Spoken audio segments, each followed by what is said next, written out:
Ok. Donc, on a dit une bande dessinée, c'est un petit livre qui a des dessins et puis quoi? Ok, je laisse la parole maintenant au professeur qui va nous expliquer les livres des Moutos. Bonjour. Bonjour. Moi, je m'appelle Bienvenu Sen. Alors, un jour, j'avais mes enfants. Ils avaient 7 ans et 5 ans. Alors, ils ont dit, papa, raconte-nous une histoire. Alors, moi, j'ai cherché une histoire de Kinshasa. Un livre qui racontait l'histoire de Kinshasa. Je ne trouvais pas. J'avais seulement des livres qui racontaient l'histoire des Suède, de Paris, des États-Unis. Moi, je dis, mais comment je vais raconter à mes enfants l'histoire? Alors, j'ai commencé à me rappeler quand j'étais enfant, comment ça s'est passé. Et c'est comme ça que l'histoire des Moutos est apparue. Donc, j'ai commencé à écrire cette histoire des Moutos avec mes enfants. Je l'ai raconté, ils me disaient, non, là, c'est pas juste, on fait comme ça. Et petit à petit, bon, aujourd'hui, ils sont grands. Hein. Le garçon, il a maintenant 17 ans, la fille a 14 ans. Hein? Ben, c'était il y a 10 ans. C'est comme ça que l'histoire de Moutos a commencé. Moutos, j'ai joué un peu sur un mot en Kiswahili qui signifie, c'est le mot Mtoto. Qui sait ce que ça signifie Mtoto? En Kiswahili, Mtoto signifie moine, comme en Ndala. Moine en français, c'est quoi? Enfant, voilà. Donc, et puis j'ai dit Mtoto, Moutos, comme ça que, donc ça veut dire seulement un enfant. Donc, c'est l'histoire d'un enfant. Il a à peu près 7 ans, 8 ans. Et la première histoire que j'avais racontée, c'était Moutos chez les lézards. Et Moutos et les lézards, ça veut dire que Moutos allait. Il allait faire quoi? Il allait tuer les lézards. Qui a déjà lu ça? Ah! Donc vous avez déjà lu l'histoire de Moutos et les lézards. Donc Moutos allait tuer les lézards. Mais quelle est la leçon que nous on peut retenir dans cette histoire-là que Moutos allait tuer les lézards? On s'est mis debout, on a dit. Ce n'est pas parce qu'on est plus fort qu'on peut embêter les plus faibles. Hein? Pourquoi Moutos allait chasser les lézards? Est-ce que nous on mange des lézards? Non. Est-ce que nous on élève des lézards? Non. Est-ce que nous on vit avec des lézards? Non. Tu vois même comment tu fais. Hein? Mais est-ce que les lézards, on ne les voit pas circuler dans nos maisons? Parfois dans les murs de temps en temps. Ils commencent à marcher dans les murs. Hein? Ils commencent à marcher dans les murs. Hein? Oui. Si vous les voyez. Après, ils mettent des arbres comme ça. Ah, après, donc, quand ils marchent sur les murs, ils saluent les murs. Oui. Hein? Mais Moutos, lui, comment le lézard, lui, quand il passe, il ne sait pas qu'il est en train de saluer les murs. Hein? Oui. Pour les lézards, les murs, c'est quoi? Pour les lézards, le mur, c'est sa maison. Pour les lézards, les murs, c'est sa maison, c'est pas votre maison. Hein? Mais vous, pour vous, les murs, les 4 murs ici, c'est aussi votre maison. Donc chacun utilise la maison pour lui comme il peut. Alors, Moutos avait sa soeur, qui se rappelle du nom de la soeur de Moutos? Micheline. Et qu'est-ce que Micheline avait dit à Moutos quand Moutos? Laisse les lézards comme si ils t'ont bien fait.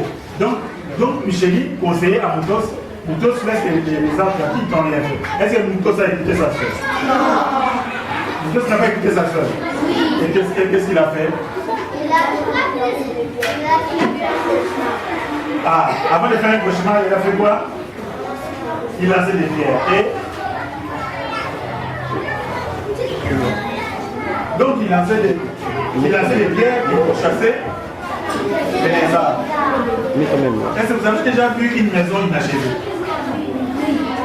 Hein? Est-ce qu'on habite dans une maison inachevée? Qu'est-ce qu'on fait? Une maison inachevée, ça veut dire quoi? Une maison inachevée. C'est une maison qui n'est pas encore terminée. Tu vois, pour nous les humains, on dit que la maison n'est pas encore terminée. Mais pour les lézards, est-ce que c'est une maison inachevée? Non. Pour les lézards, au contraire, là, il est à l'aise. Comment? Une maison pour eux. Ah, là, les lézards sont à l'aise, c'est une maison pour eux. Donc, après, ils commencent à brûler les murs qu'on est dans le Ah, donc après, il commence à abîmer les villes qu'on est en train de construire. C'est pour cela, si on a des moyens, quand on construit la maison, mieux vaut les construire une fois pour toutes.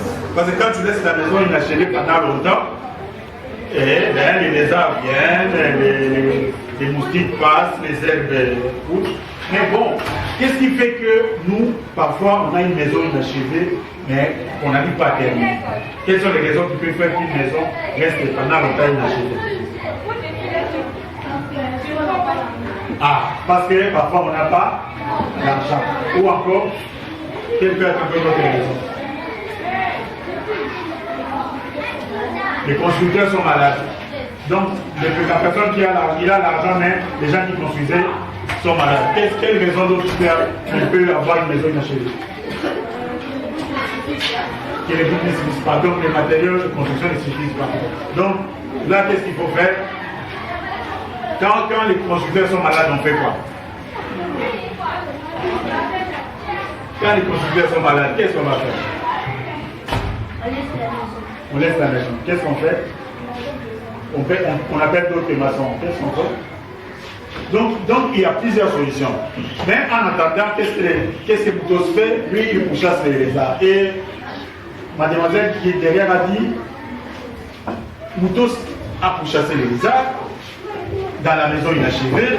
À un moment donné, les lézards étaient même surpris. Il s'est dit, mais cet enfant, il a un problème avec moi ou quoi? Comment il peut me pourchasser comme ça? Je lui ai rien fait. Et soudain, on arrive le soir. Il faut bien manger, il s'est bien lavé, il va au lit, il va dormir. Et qu'est-ce qui lui arrive? Il fait un cauchemar. Et dans les cauchemars, qu'est-ce qu'il y a? Dans le cauchemar, il y a les lézards. Dans le cauchemar, qu'est-ce qu'il y a? Et qu'est-ce que pourquoi les lézards dans les arbres, ça doit être un cauchemar? Qu'est-ce qu'il y a? Un lézard, comment il est? Comment? Ce sont des cauchemars et un mauvais rêve. Et qu'est-ce qui est arrivé? Les lézards, qu'est-ce qu'il a fait dans les sommeils, dans le rêve?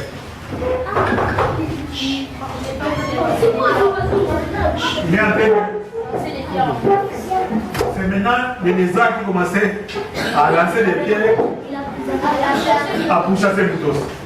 Et qu'est-ce que Boutos faisait?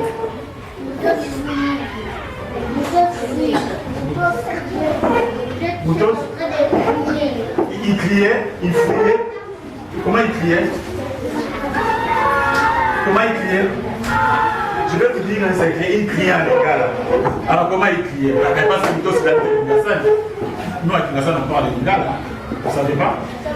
Ah. Oui, comment il criait quand quelqu'un crie en Lingala?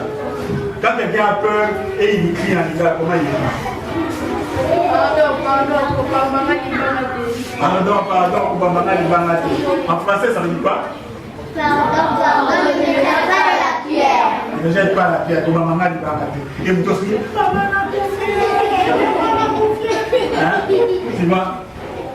vous, la plupart, vous habitez à Salongo, à Lemba, au plateau.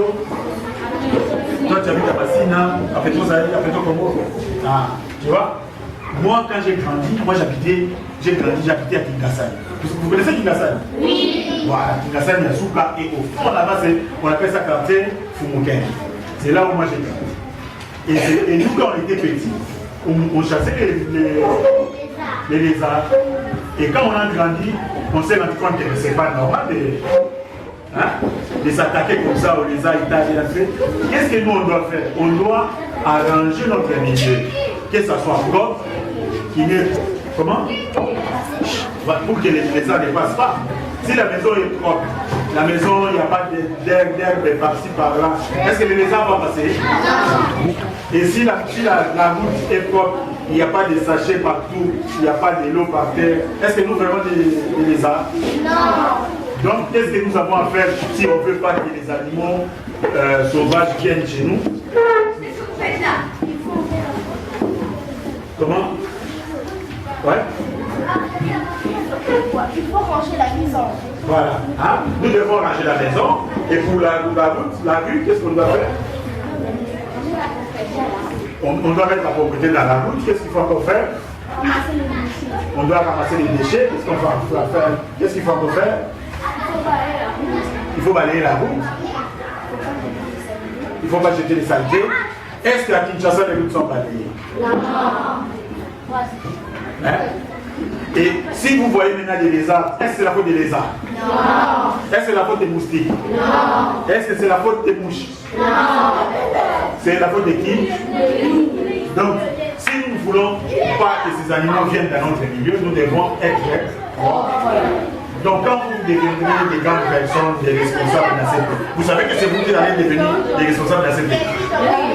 Vous savez comment? Sauf toi. Toi, tu vas devenir. Tu vas fuir. Tu vas fuir pourquoi? Tu vas? Tu vas partir dans un autre pays, là où c'est propre, là où les autres vont balayer pour toi. Hein? Quand tu fuis, tu veux aller dans un pays propre. Tu crois que c'est Dieu qui a rendu ces pays propres? Non, c'est les gens, non? Toi, tu veux fuir. Même en France. Pourquoi en France? Parce qu'en France, il y a pas de... Oui, pourquoi tu veux fuir en Suisse? Pourquoi tu veux fuir en Suisse? Pourquoi tu veux fuir Massina d'abord? On commence parce qu'avant d'arriver en Suisse, tu dois quitter Kinshasa. Attends, hein? Oui, non, ça je sais que tu vas partir. Moi, ma question c'était pourquoi toi tu veux fuir Kinshasa?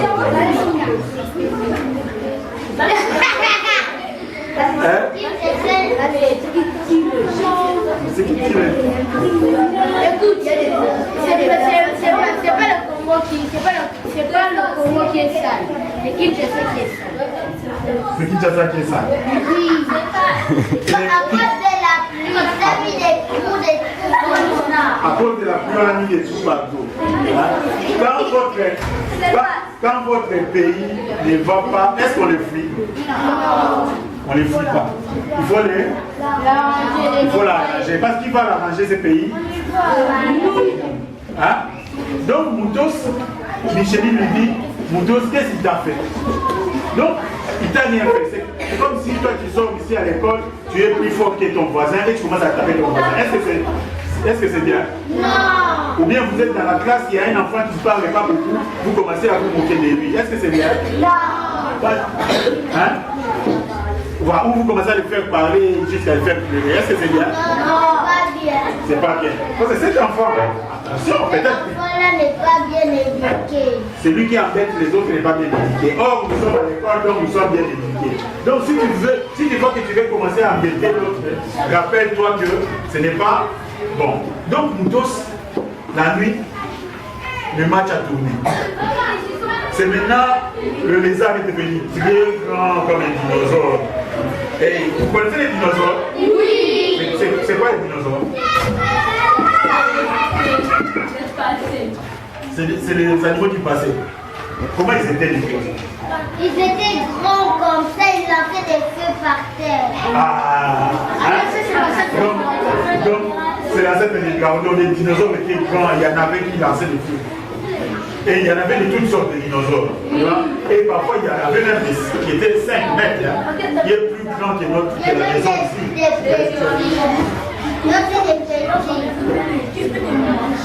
Voilà. Hein? Et mais, comment? Voilà. Et Moutos se retrouve face à un géant comme ça, qui prend une grosse pierre, qui commence à. Et Moutos commence à fuir.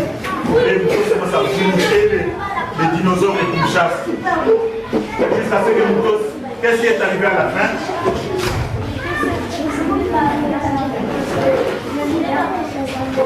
Comment est-ce qu'il est arrivé chez sa mère alors que lui il était dans l'air?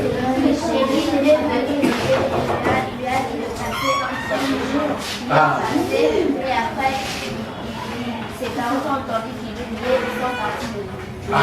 Donc, c'est sa soeur qui le conseillait, qui encore est venue l'aider. Tu vois, dans la vie, parfois quand les gens te conseillent, il faut écouter. Hein? Voir si tu vois que les conseils là qu'on te donne est bon, tu l'appliques. Bon, si les conseils ne sont pas bons, hein? Si ta copine ou ton copain te dit on fuit l'école, hein, est-ce que toi tu vas fuir l'école parce qu'il va t'oser? Non. Mais si ton copain te dit il ne faut pas fuir l'école, il faut qu'on aille à l'école, qu'est-ce qu'on fait? Il faut obéir. D'accord? Mais voilà, ça c'était l'histoire des moutons. Les prochaines histoires des moutons, donc on a retenu quoi? Il faut d'abord harmoniser notre milieu. Hein? Les milieux dans lesquels nous vivons, nous ne pouvons pas les laisser comme ça. Si nous les laissons comme ça, les autres êtres vont venir. Ce n'est pas de leur faute. Et si nous laissons Kinshasa ça, donc les lézards vont venir, les mouches vont venir, tout vont venir. Donc nous devons balayer la route, nous devons balayer la maison, hein? Comme ça, on ne doit pas. D'accord? Et puis si nous sommes forts, il ne faut pas que nous dominions sur le fer. Nous devons au contraire protéger le fer. Ça, c'était l'histoire des moutons que vous avez dit. Les prochaines histoires des moutons, vous avez vu que les moutons, c'était écrit en français et en lingala. Pourquoi? Parce que dans son rêve, il parlait en lingala, mais en vérité, il parle en français. Parce qu'il parlait en lingala, mais en vérité, il parle en français. Quelle est une autre raison? Parce que les autres enfants ne comprennent pas le français. À Kingasani. Parce que l'histoire se passe à Kingasani. Et à Kingasani, on parle quelle langue? Lingala. Hein? Oui, il y a certains enfants qui parlent français, mais en général, dans la vie, ils parlent de Lingala. Hein? Et puis, de toute façon, le Lingala, c'est notre langue nationale. Et le prochain livre, c'est Moutos et la chef. Ça, maintenant, on a ajouté encore l'anglais. Donc, c'est l'anglais, Lingala et le français. Hein? Comme Moutos, c'est toujours Kingasani, l'histoire de Moutos, c'est pas toujours en lingala. Mais nous l'écrivons aussi en français et la prochaine fois, on va discuter de qu'est-ce qui est arrivé à ces chefs. Pourquoi Moutos, son oncle est venu devant nous. Vous connaissez pas le Doudou? C'est quoi? C'est une ville. Qui connaît un peu le Doudou? C'est quoi?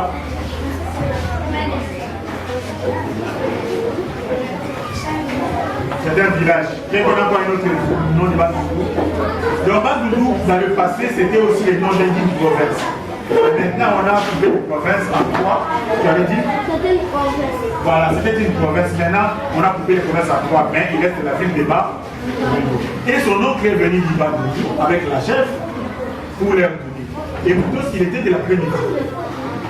Et quand il a vu son oncle à la chef, lui, il ne voulait pas aller à l'école. Il voulait jouer avec la chef. Tu avais dit?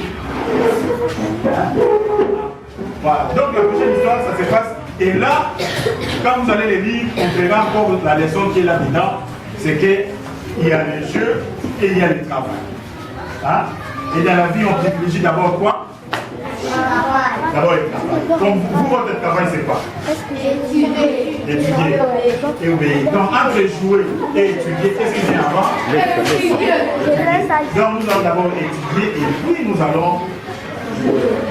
Là, on passe les classes. Mais si nous jouons d'abord et puis nous étudions, qu'est-ce qui arrive? Hein, là, on va doubler. Et puis, si tu as 8 ans, tu doubles à 4e. Et puis, tu doubles à... Tu as 9 ans. Et puis, à 10 ans, tu doubles à... Et puis, à 12 ans, tu doubles encore à 4e. Tu vois? Donc, ok. Voilà. J'étais très content de vous avoir. Est-ce qu'il y a quelqu'un qui a des questions à me poser?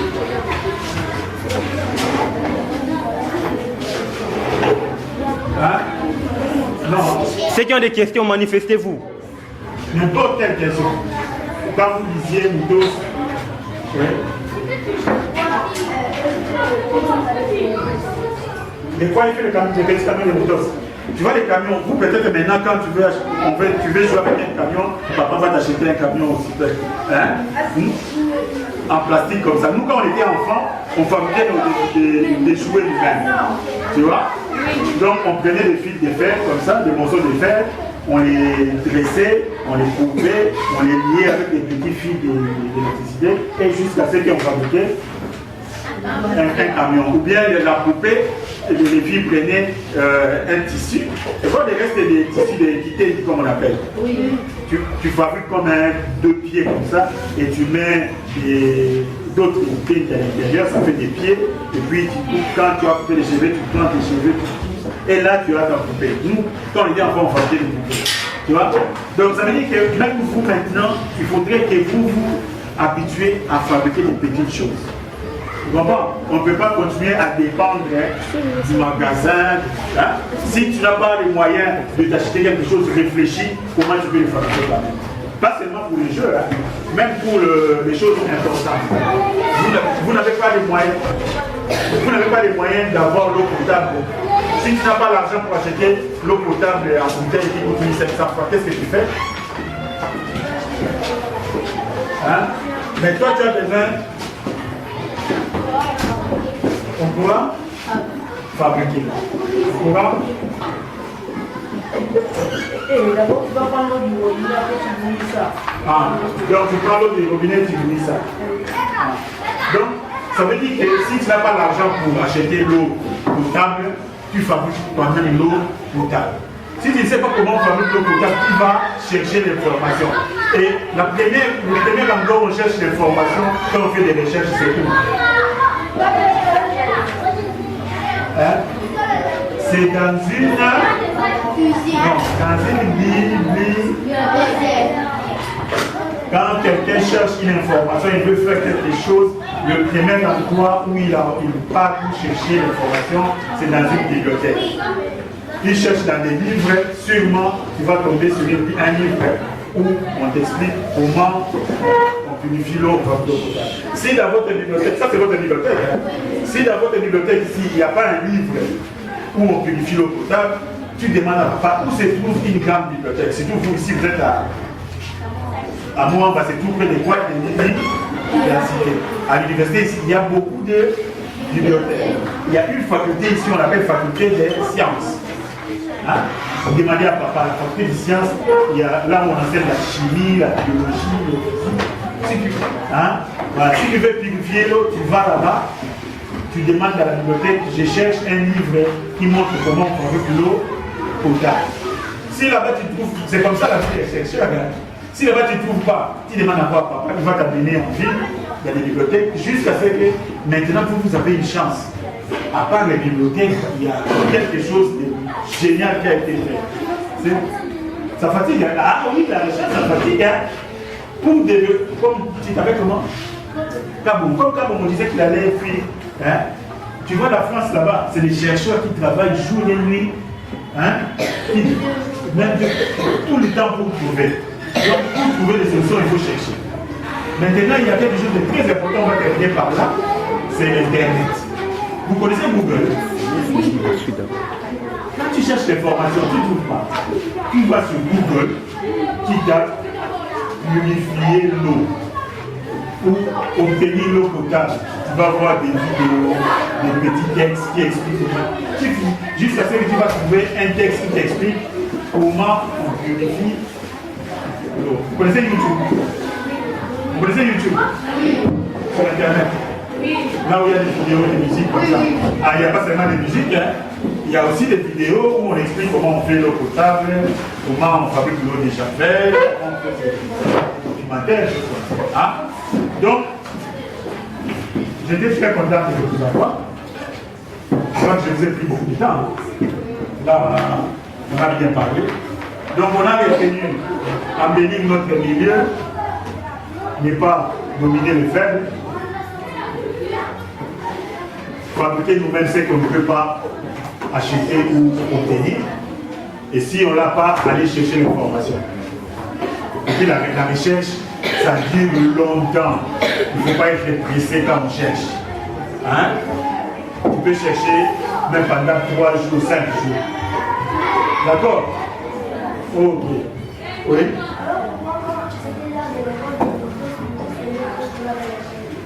Mais oui, nous tous, c'est l'heure de l'école, au lieu de privilégier l'école, c'est pour cela que sa mère l'a pourchassé. Je ne sais pas si vous allez voir dans l'histoire, sa mère va les pourchasser jusqu'à l'arrêter, les laver de force, les donner à manger et l'envoyer à l'école. Et même à l'école, tout ça, à un moment donné, il était distrait. Le maître enseignait, lui, il était avec le français à la chèvre. Et le maître lui a dit, attention, Moutos, quand tu viens à l'école, tes pensées doivent être ici à l'école. Si tu penses à ce qui est dehors, moi, je vais te punir. Pourquoi? Est-ce que le maître était méchant? Non. Le maître n'était pas méchant. Si à l'école, on te montre comment élever des chèvres, toi, au lieu de suivre comment élever des chèvres, toi, tu penses à la chèvre qui est dehors. Comment tu vas élever la chèvre qui est dehors? À l'école, on apprend comment nous devons élever les chèvres, comment on doit nourrir la chèvre. Hein? Donc, c'est pour cela que tu as vu, à la fin, sa mère le dit, pourquoi tu fuyais, pourquoi? À 17h, quand il est rentré le soir à la maison, il a trouvé la chèvre, et il pouvait jouer maintenant avec la chèvre, parce qu'il a déjà travaillé. Hein? Quand tu as déjà travaillé, tu as fini tes devoirs, tu as fini tout, là maintenant tu peux aller jouer. Hein? Et là tu peux aller jouer calmement. La maman va t'appeler, c'est pas quand c'est l'heure de manger. Et si toi tu n'as pas encore fait les devoirs, est-ce que maman va te laisser comme ça aller jouer? Non. Et les devoirs c'est difficile, parfois c'est embêtant. Hein? Vous savez ça? Mais ça vous, oui? Comment? Moi, c'est bien la question. Moi j'ai écrit l'histoire. Tu vois ici on écrit texte bienvenue c'est les Moukab. Ça c'est là. Dessin Kogélé Makab. Nous sommes à deux. Moi j'ai écrit des histoires, Kogélé décide des histoires. Tu vois? Moi j'ai écrit l'histoire, c'est fini, puis je donne à Kogélé, lui il décide. Donc nous deux nous travaillons ensemble. Et nous deux nous venons de la salle. Et on décide, il y a beaucoup de... Tu vois par exemple, ça c'est la tortue. Pour le moment il y en a 7, mais ceux qui sont disponibles, c'est seulement 2. Je crois que prochainement... Hein? Bon. Petit à petit, vous aurez accès à tout. Donc moi j'ai fait l'histoire qui est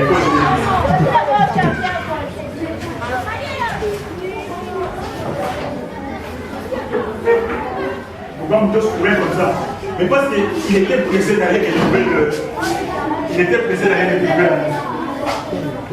Ah oui, c'est là sa mère l'a trouvé à faire les devoirs. Et à la fin, on a des questions, tu vois, on pose des questions à la fin. Okay. Les questions qu'on met derrière ici, ça vous permet, si vous répondez à ça, vous comprenez encore mieux le texte. D'accord? Ok. Allez, je vous remercie d'avoir écouté. Bon après-midi. Moi j'ai écrit les histoires et un autre, nous sommes à deux. Moi j'ai écrit les histoires, moi je m'appelle Pierre, on va la série.